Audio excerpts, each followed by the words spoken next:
In the case of cycas, the pinnate leaves usually persist in the plant for several years and then later on they develop into the compound leaves. The male stabili is made up of sporophylls.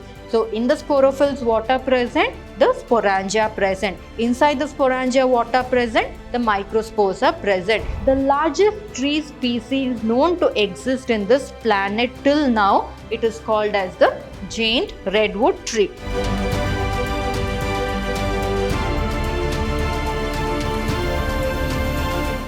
Hello everyone, a warm welcome to another session on chapter 3, that is Plant Kingdom. I am Dr. Divya, Biology Faculty, Vidhyaashram Pre-University College, Mysuru, Temple of Excellence. So in the previous session, we had discussed about pteridophytes. And in pteridophytes, we had discussed the different classes of pteridophytes, and also we had discussed in detail the reproductive structures and the form of reproduction in pteridophytes. In today's session, we shall concentrate on the gymnosperms as well as the angiosperms.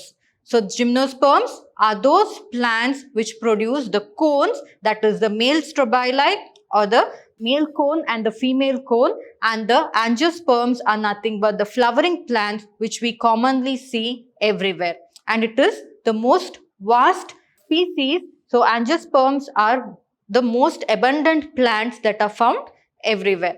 So we shall start. So gymnosperms. So the term gymnosperms actually has two words in it, wherein the first half of the word, that is gymnos, means naked. And the second half, that is sperms, wherein sperma means seed. So altogether, gymnosperms are nothing but they are also called as naked seeds. So what is naked? Naked means something that doesn't have a covering. So here also in this case, the seeds, especially the ovules of gymnosperms, they are not covered or they are not enclosed by the ovary wall, or they are not covered by the ovary wall, and therefore they remain exposed. And since they are not covered and since they remain exposed, they are also called as naked seeds. I can give you the example of flowering plants, that is the angiosperms. So in angiosperms, the seeds are covered, right?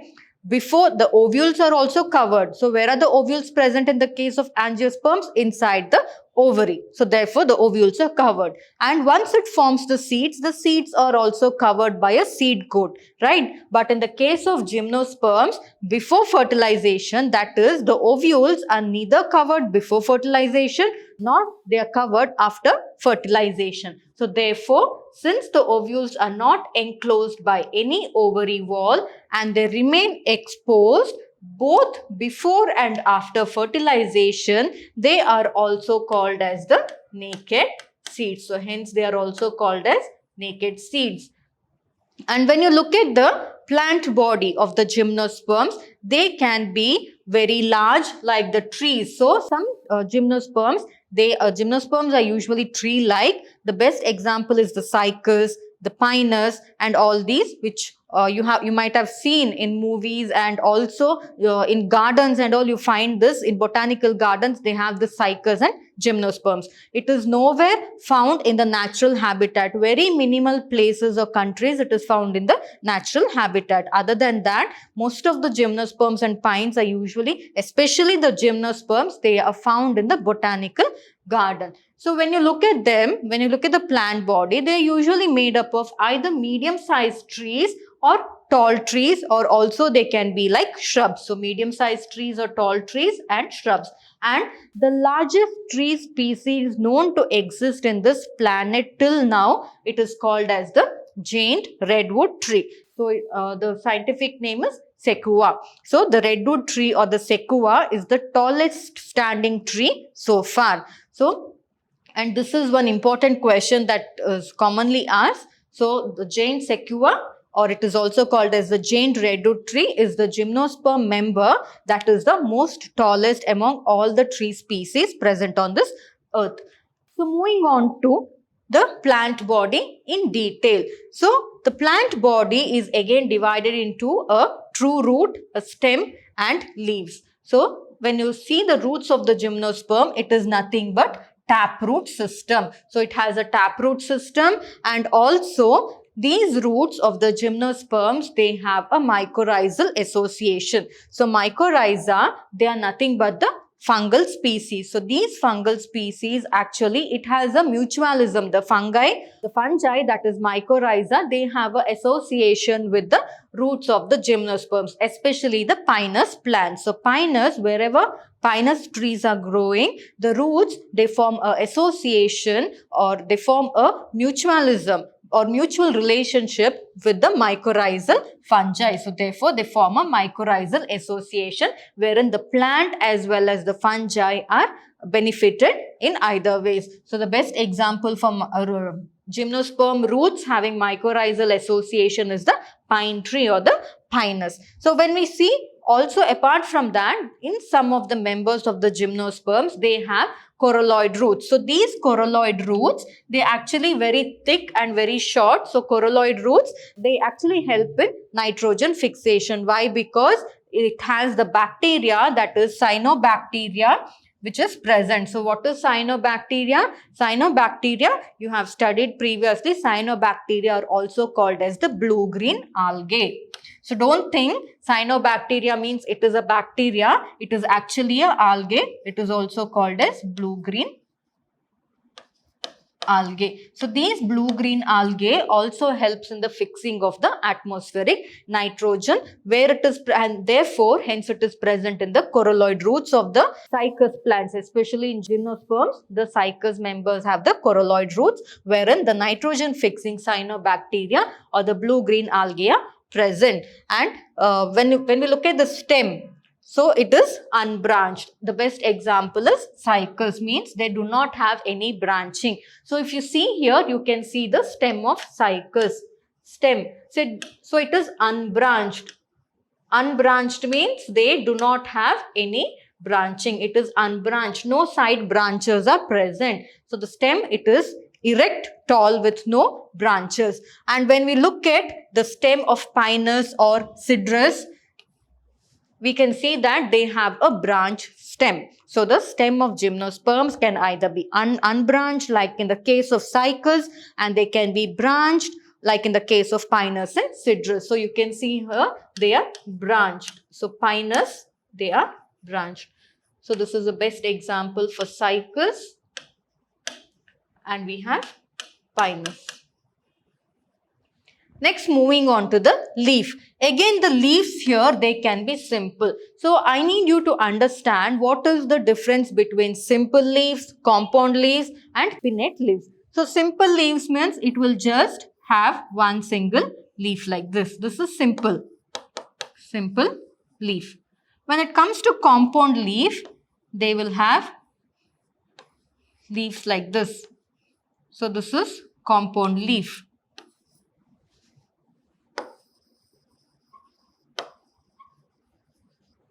Compound leaves. So one rachis is there. On either side of the rachis, there are minute leaflets being present. So these are called as leaflets. So all these leaflets together, they form a compound leaf. So these are the leaflets. So what is this pinnately compound leaves? Again, so pinnately compound leaves, they are nothing but one branch, then leaf like this.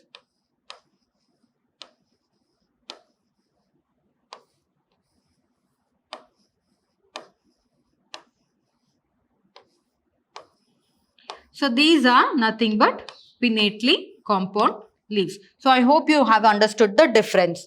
So these are compound leaves and pinnately compound leaves. So when we talk about the leaves of the gymnosperms, they can either be simple or they can be compound, and they can also be pinnate leaves. And especially in the case of cycas, the pinnate leaves usually persist in the plant for several years, and then later on they develop into the compound leaves. And apart from that, there are leaves which look like needle leaves. So needle leaves are also simple leaves because there is no branch, no leaflets and all that. That is why needle-like leaves that are present in pinus, that is conifers, especially the conifers. The best example is pine trees. So you can see here pine trees. So this is pinnate or compound leaves in cycas. And you can see here, these are pinus plants have needle-like leaves. So you can see here, they are like long needles.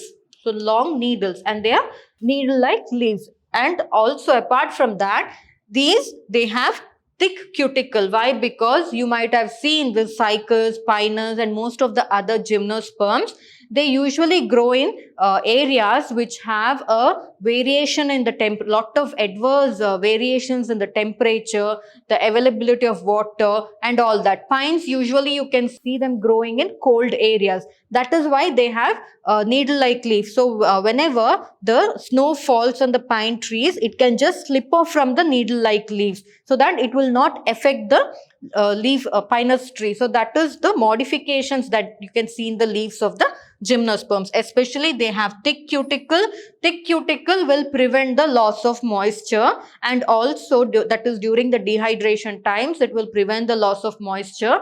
And also the thick cuticle during adverse snowing time, that is when the temperature is below minus, at that time also they will prevent the effects caused by the snow that is falling on the plant. And also they have sunken stomata. Again, here also sunken stomata will prevent the loss of water. Therefore, these modifications, that is the thick cuticle and sunken stomata, they actually help these gymnosperms to survive in adverse environmental conditions. So this is about the plant body. Next, moving on to the reproduction. So in reproduction, they are made up of, usually it is through spores.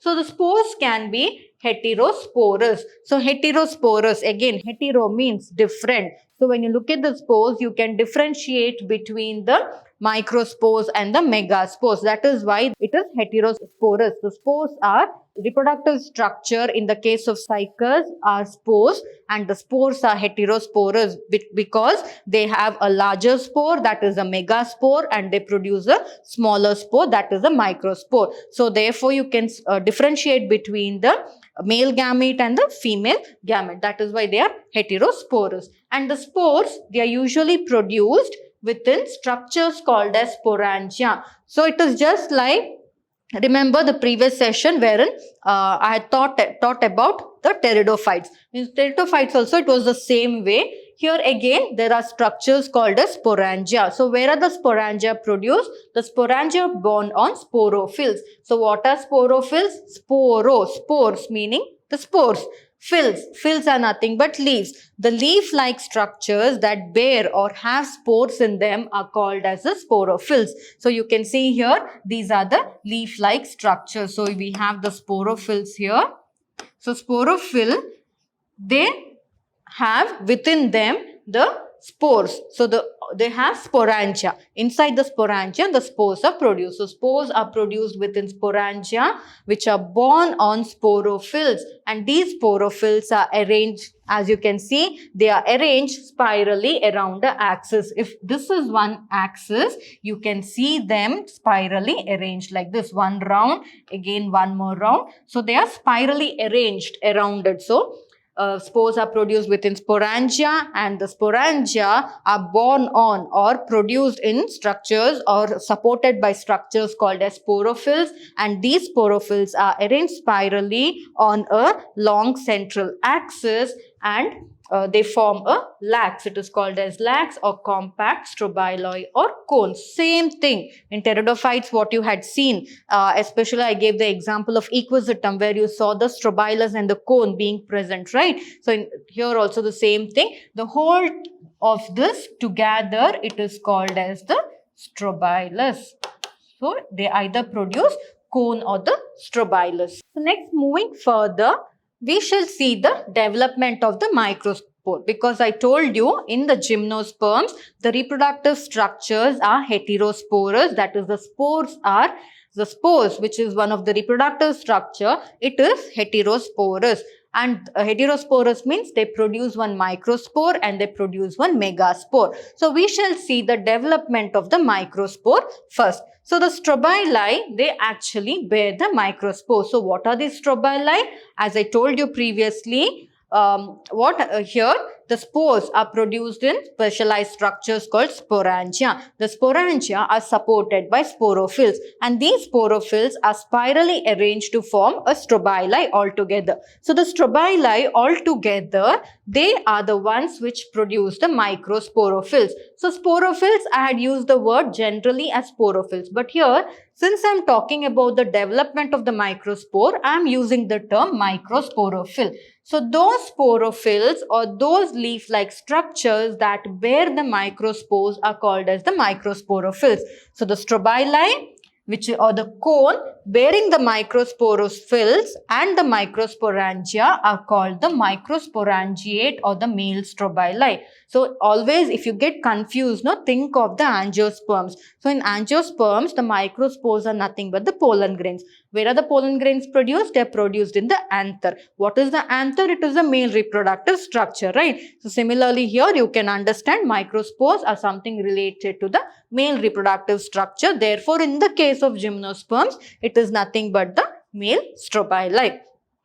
So the microspores are now produced. So how are the microspores produced? So the microspores that are actually produced, they develop into the male gametophytic generation. So here first the male gametophytic generation, and this is again highly reduced and is confined only to a limited number of cells. It means that not all the microsporangia are capable of producing the male gametes. A few of them will produce the male gametes, and here only a limited number of cells will produce them. So this reduced gametophytes, so those gametophytes which undergoes division to produce the microspores are nothing but the pollen grain. So they'll start producing the pollen grain. So what happens here? I was talking about the male strobili, which is nothing. So what is a male strobili made up of? The male strobili is made up of sporophylls. So in the sporophylls, what are present?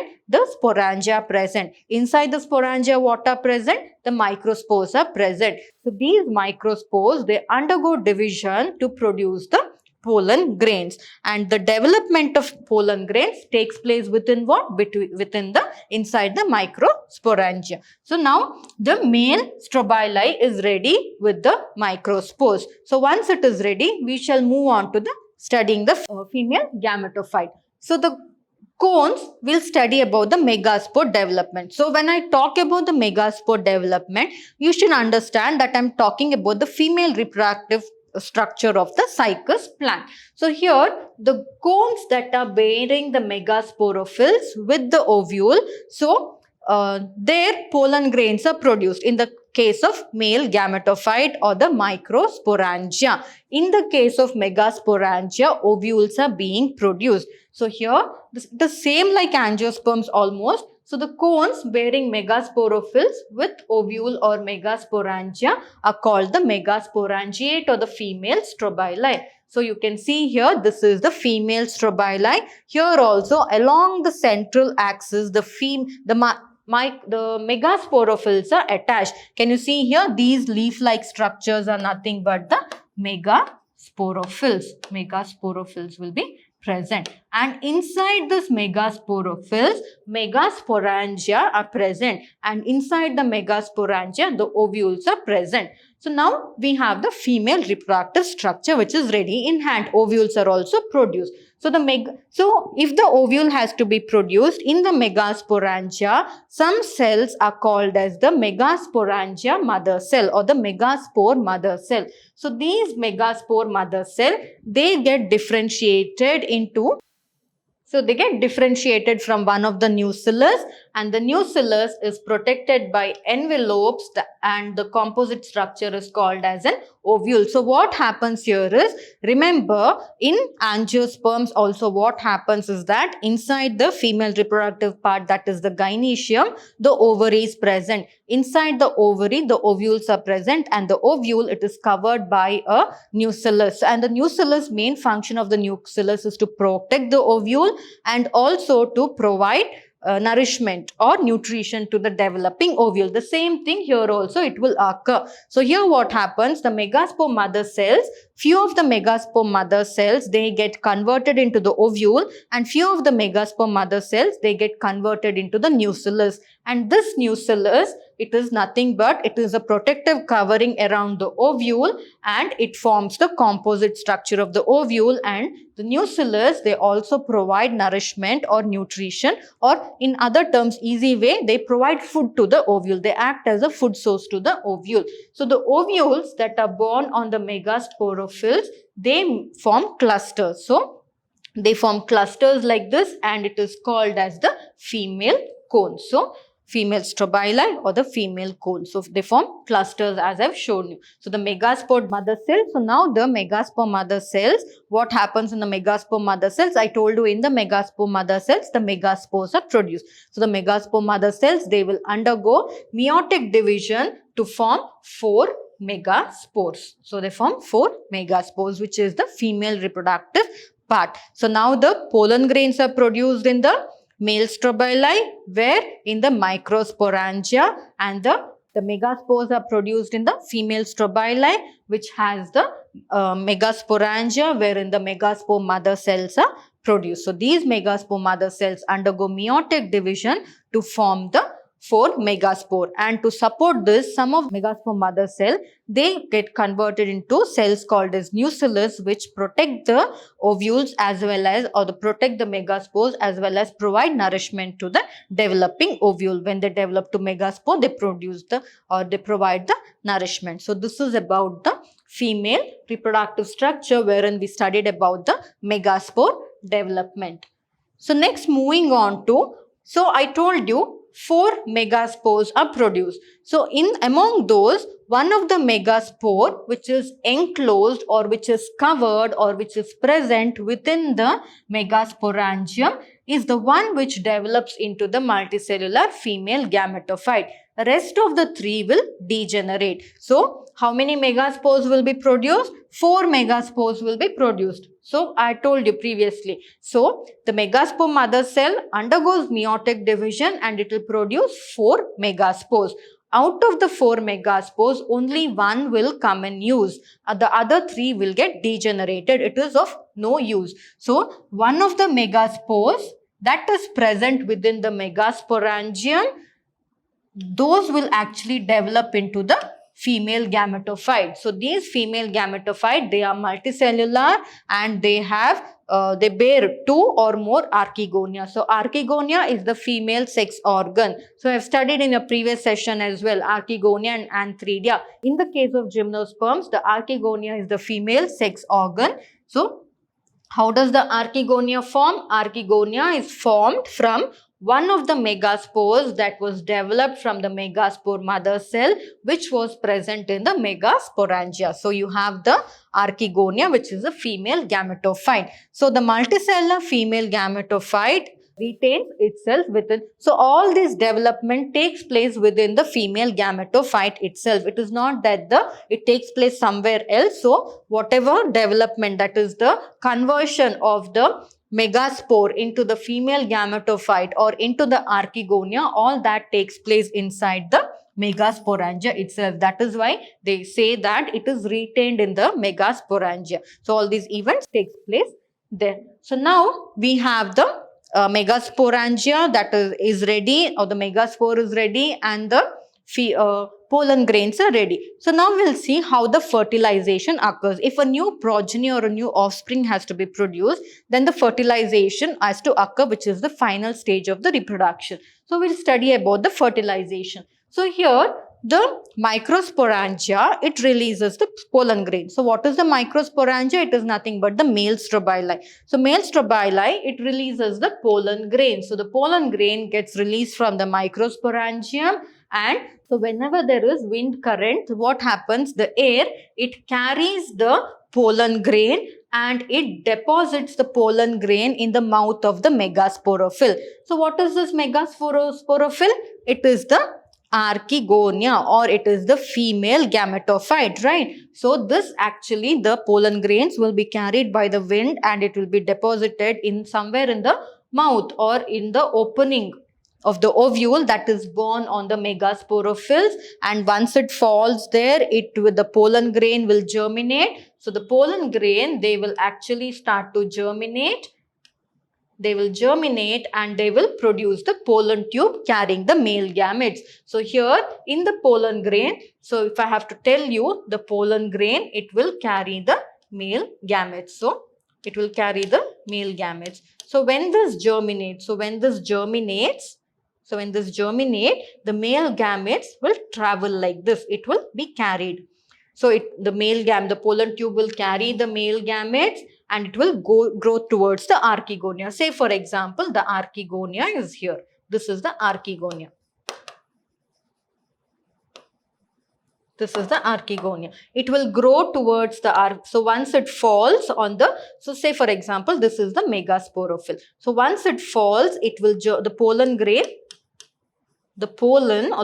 grain, once it falls, it will produce the germ tube and it will start penetrating towards the archegonia. Why it has to penetrate? Because it is through this tube the pollen grains will travel towards the archegonia. So the gamete grows towards the archegonia in the ovules and discharge their content. So in the mouth, so once it reaches the archegonia, the male gametes will be delivered here. So the male gametes will be discharged out of the pollen tube. It is just like you're making a connectivity from your house. So say for example, you want to water the plants in your garden. So from your house to your garden, you need a connectivity. What you'll do, you'll use a water tube or a water pipe, right? Just like that, the pollen grain now, inside the pollen grain, the male gametes are present. So it is a male reproductive structure. Inside the pollen grain, the male gametes are present. Now if fertilization has to occur, the wind will carry the pollen grain and it will deposit in the megasporophyll. So inside the megasporophyll, what is there? The archegonia is present, right? So it has to deposit the male gametes to the archegonia. How can it deposit? That is how a connectivity is formed. That is, a tube is formed. This tube actually allows the transfer, like how you transfer the water from your house, from inside of your house to the garden through a pipe.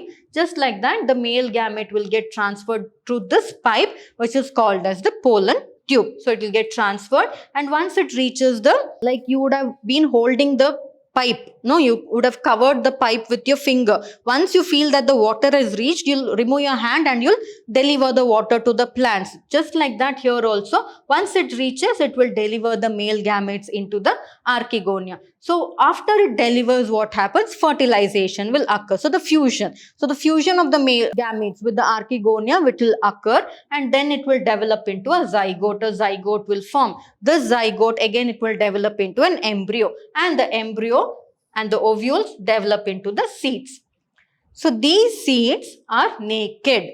So whatever seeds are produced, they are naked. So how do, remember in bryophytes, pteridophytes and all, seeds were not produced. But in this gymnosperms, seeds are produced. But the only difference between the angiosperm and the gymnosperm seeds is that the gymnosperms seeds do not have any covering. So these seeds are naked. That is, they do not have any covering. Hence, gymnosperms are also called as the naked seeds. So this is about fertilization, how fertilization occurs in gymnosperms. So in today's session, you have studied about the general characters of gymnosperms, wherein I explained about the plant body. Then we studied about I told you the spores produced in the case of gymnosperms, they are heterosporous, wherein you have one spore which is large. You can differentiate between the heterosporous is nothing but you can differentiate between the spores or the gametes. So the male gametophyte, that is the male spore, the smaller it produces the microspores, and the female it produces the megaspores.